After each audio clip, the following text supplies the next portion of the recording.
Okay, let's dive right into this explainer.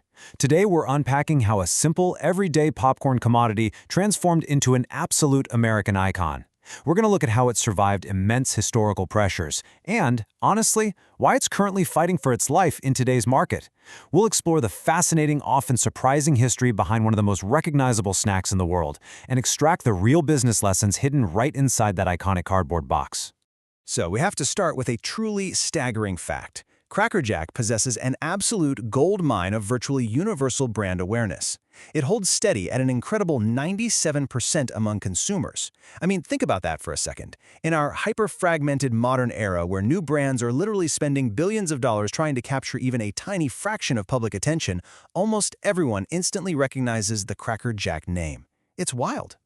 But this brings us to a really compelling business mystery. If almost everyone knows the brand, why on earth is it struggling with stagnant sales?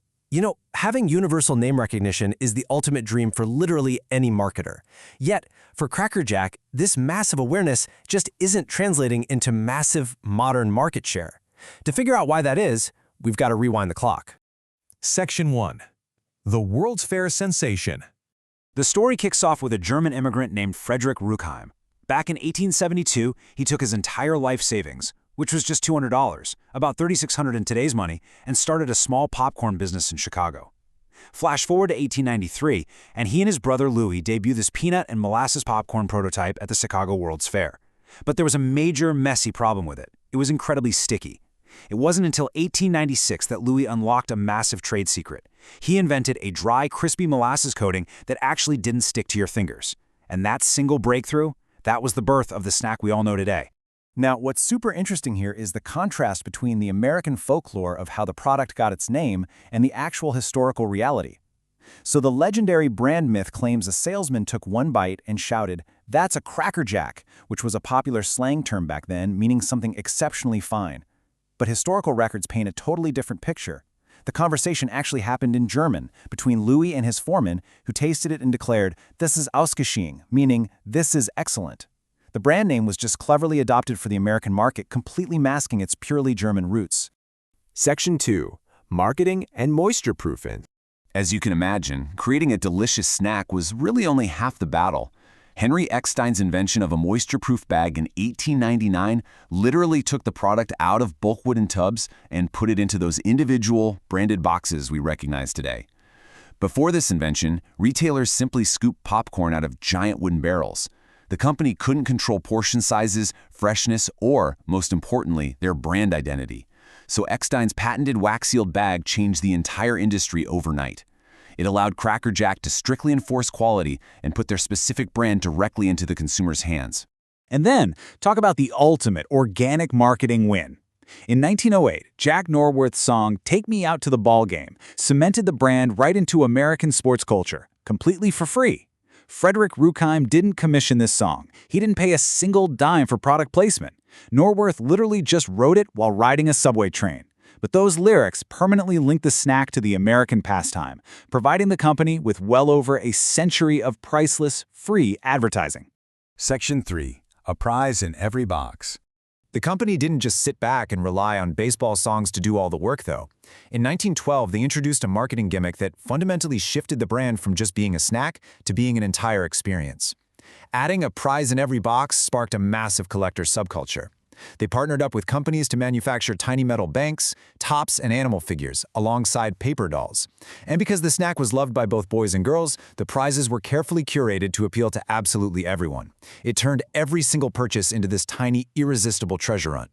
Today, the historical impact of these prizes is just staggering. Specific 1915 Crackerjack baseball cards can actually be worth more than $60,000 to collectors today. Let that sink in for a minute. What started as a cheap cardboard promotional insert just to drive everyday sales has become a highly lucrative piece of Americana.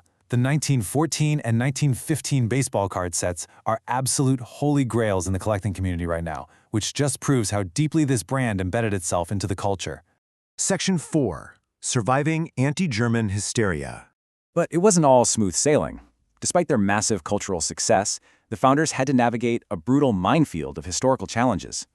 Early on, they faced intense scrutiny from women's groups over child labor. They were employing 181 children at one point, and they fought some really bitter union strikes.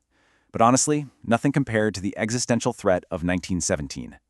Amidst nationwide anti-German hysteria during World War I, Frederick was actually reported to federal investigators by the state militia, who claimed he insulted them. The Secret Service investigated his loyalty, and the Chicago Tribune even sent an undercover reporter after someone spotted a photograph of German Field Marshal Paul von Hindenburg right on his office desk. So to combat these very serious accusations and publicly prove their loyalty, the founders launched a massive damage control campaign. They donated $500 to the Red Cross and purchased Liberty bonds. Frederick had to issue a very public statement reminding Chicago that he was a naturalized citizen who had arrived almost 50 years prior with absolutely nothing, and that he fully supported his adopted country. He explained the Hindenburg photo was just one of many leaders he tacked on his desk, but that PR pivot had to be incredibly swift and highly visible. In fact, this intense wartime pressure directly resulted in the iconic red, white, and blue branding and the Sailor Jack mascot we all know today. Fun fact, before this, the snack was actually promoted by adventurous cartoon bears. But to definitively prove their patriotism, they completely overhauled their visual identity. They dressed Frederick's real-life grandson, Robert, in a Navy uniform, named him Sailor Jack, and aggressively marketed the popcorn as an ideal wartime food that could literally save vital wheat and sugar for the troops overseas. Section 5. The Modern Snack Reality. Having survived world wars and historic controversies, we've got to look at the modern reality. When Frito-Lay acquired the brand back in 1997, they inherited a beloved American icon that had sadly fallen into a vicious cycle of under-marketing. The previous owner, Borden, had concentrated their resources elsewhere, and crackerjack basically stopped being aggressively marketed. The brand was coasting entirely on its past glory. And as any modern business owner knows, in a highly competitive industry, coasting is a surefire recipe for disaster. Fast forward to today, and the numbers tell a really surprising story. Despite a century of history, crackerjack actually trails behind its chief competitor, Crunch and Munch. While Crunch and Munch captured 32% of the market, crackerjack was left playing catch-up with only 26%. Keep in mind, Frito-Lay is an absolute giant, accounting for over 50% of retail snack sales generally.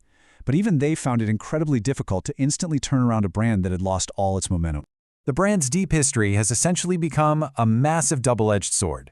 The data shows that while heavy users of caramel popcorn absolutely know the brand, younger, contemporary consumers just view it as a relic from a bygone era. It completely lacks the hip factor of newer snacks, and their attempts at product diversification, like releasing fat-free, butter toffee, or nutty deluxe versions, largely failed to shift public perception. The brand has kind of become trapped in a snow globe, paralyzed by the exact same nostalgia that made it famous in the first place. So I leave you with this final thought to ponder. When a legendary brand relies entirely on its history, what happens when nostalgia is no longer enough to make the sale? Crackerjack is absolutely a masterclass in product packaging, cultural integration, and survival through adversity. But it also serves as a stark warning. Universal brand awareness is incredibly powerful, but without continuous relevant innovation, even an American icon can become just a memory. Thank you so much for joining me for this explainer. Keep analyzing the world around you, and I'll catch you next time.